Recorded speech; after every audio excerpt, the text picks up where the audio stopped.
Take 5. Okay, so last time I was here, we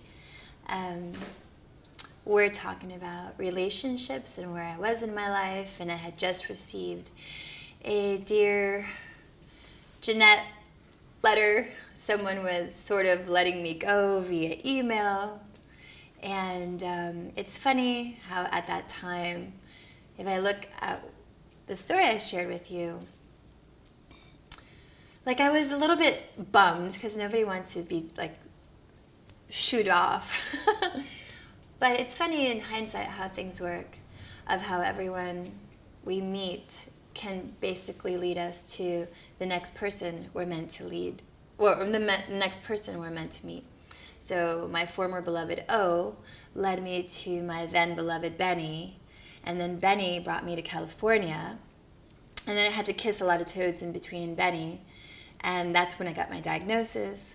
I kissed more toads, and then David, who we shared the story about, who then shooed me away, and now I have a beautiful beloved who you've met, David, named Johnny. But at the time I didn't know that Benny was meant to take me to California, smash me into a million little pieces. Then I was supposed to go through all these toady men, then meet David, who was completely horrible for me and ill-matched, and a little bit borderline bipolar. And by him shooing me away, making room for, space in my heart to continue to work on myself and heal.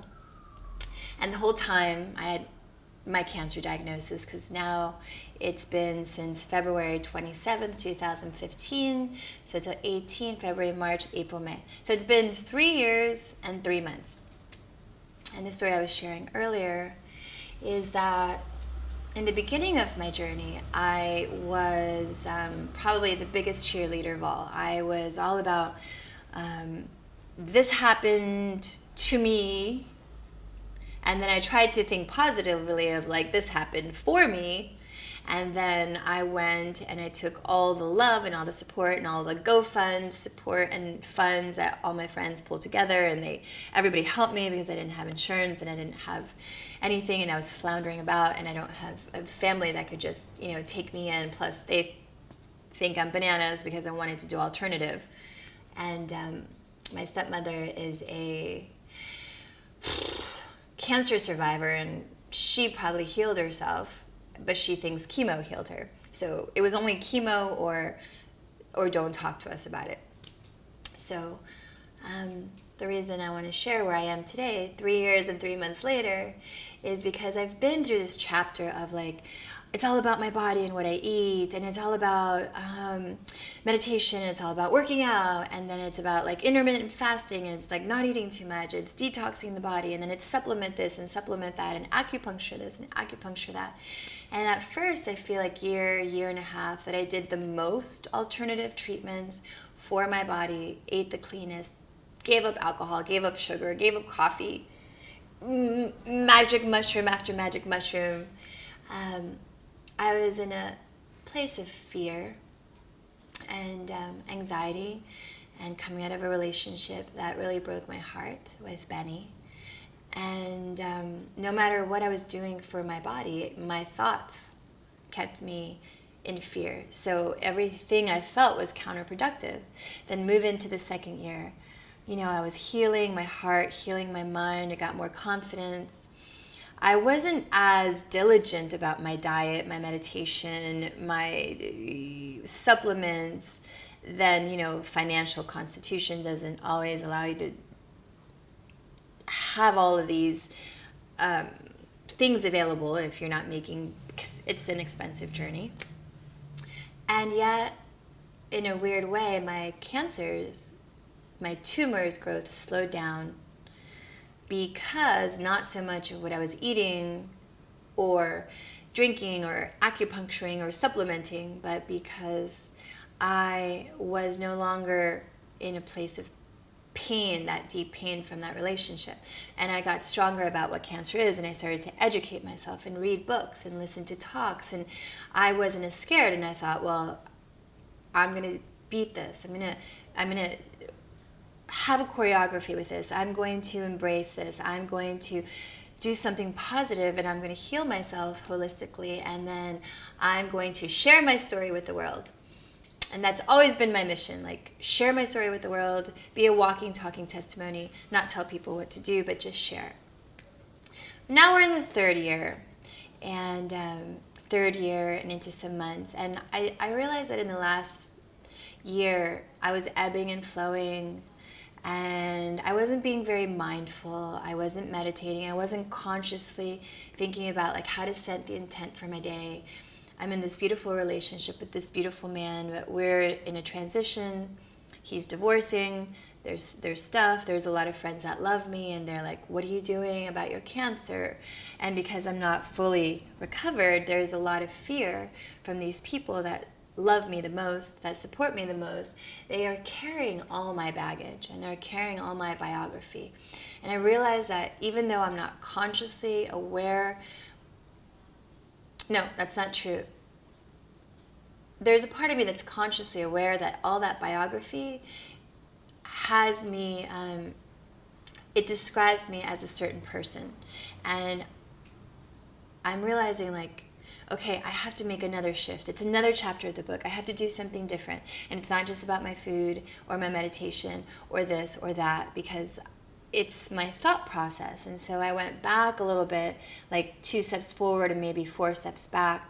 And there was a unsettling in my heart that, okay, I have to do something. And to the world, it looks like I'm doing nothing because I still didn't do traditional. I'm not as diligent with all the holistic. And yet my thoughts are going, okay, it's time to raise your thought process. So flash forward, I'm working an event. Flash forward, because it's a very long story, I get to listen to Dr. Joe Dispenza, who is a guest and a speaker in this sort of famous, infamous little documentary called What the Bleep Do We Know, that is like over 10 years old. It might even be 15 years old. I don't know. It's old. And it was one of these original movies. And before I even knew about sickness or ever thought that I would get sick, I sat here. It must have been in the either Angelica or the little movie theater. What's the one on 12th or 13th Street? Tiny, tiny little art house theater. And I sat down to watch this weird little documentary called What the Bleep Do We Know? And I remember it was all about your mind and you creating a whole new reality. And you cannot create a new reality with the old thoughts that, created like the problem. And that made sense, right? It's pretty like self-explanatory.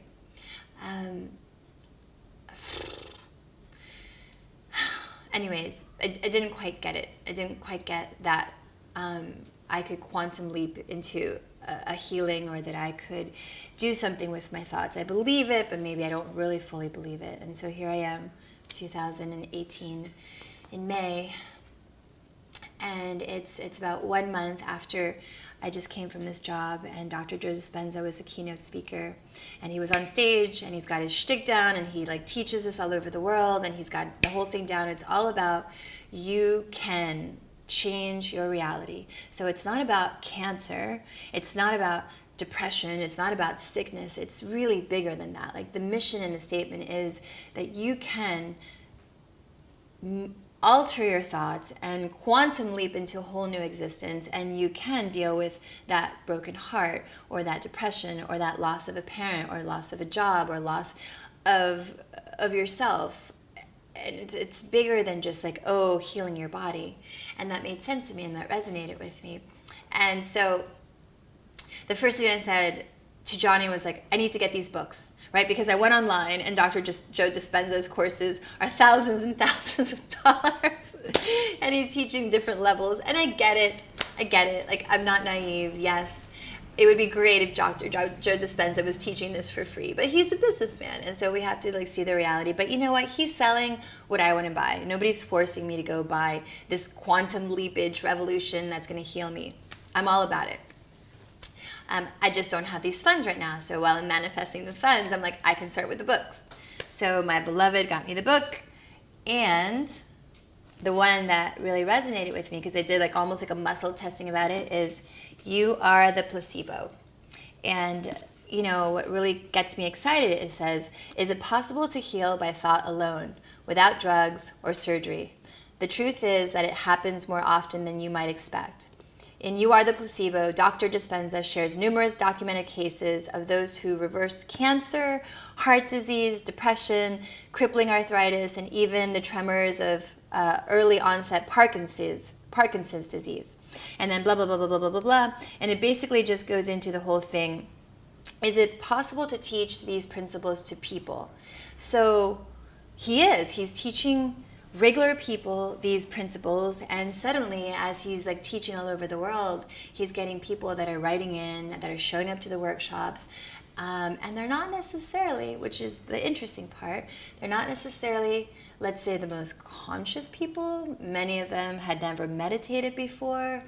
Many of them are not even vegetarian or vegan or watch what they eat. It was basically a whole neural repatterning with these exercises, meditations that they had nothing to lose perhaps, and so maybe this was the last cause or the last resort. So Dr. Dispenza's, I feel like an infomercial, his newest book is, I'm going to read this one. I just got it. So Johnny got it from me, and this is the second one. So this is my homework while I'm like traveling. And the second one is the one that kind of drives the point home for me. How common people are doing the uncommon. And it's just really amazing. He's woven his whole, like all the books and the talks into like one sort of like master book. So this is kind of the culmination of everything that he's been teaching. So I thought it would be fun, since I feel a bit displaced and I feel, I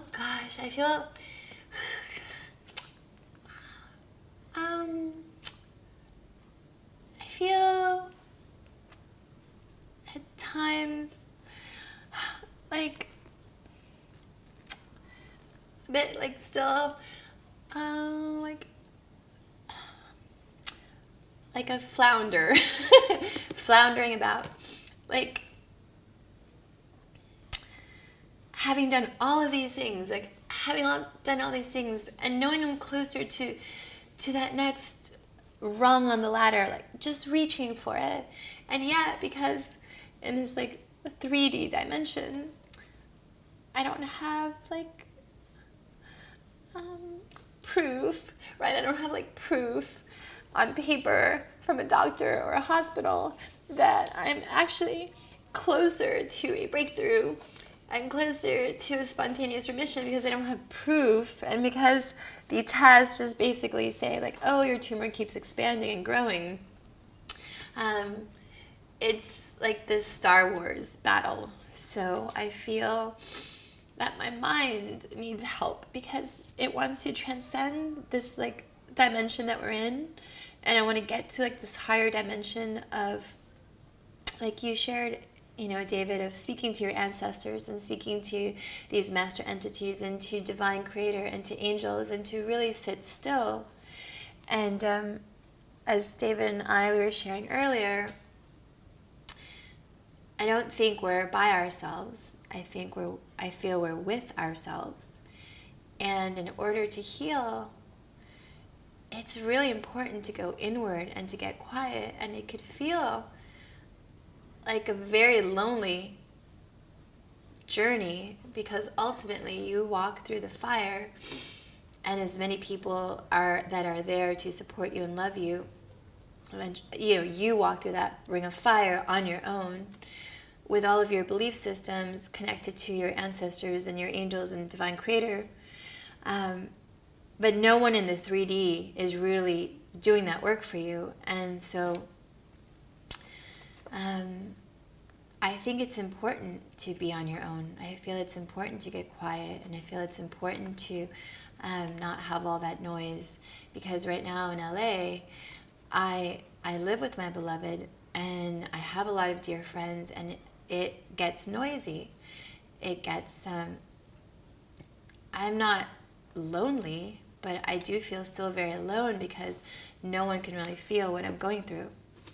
And all of these books and all of this stuff that I want to do, it's the very same thing which I guess you get to do, which you were sharing, but I want to just escape and be around nobody. I just want to go somewhere, it doesn't need to be far away. It doesn't need to be like in Bali, but I can go to a farm 2 hours outside of California where I live to get really quiet and to get centered. And I feel like, like, I feel like I really am willing to like do that, to just get away from everybody in order to save my life. And I feel like this is the message that I've gotten because I've been through the chapter with all these amazing people.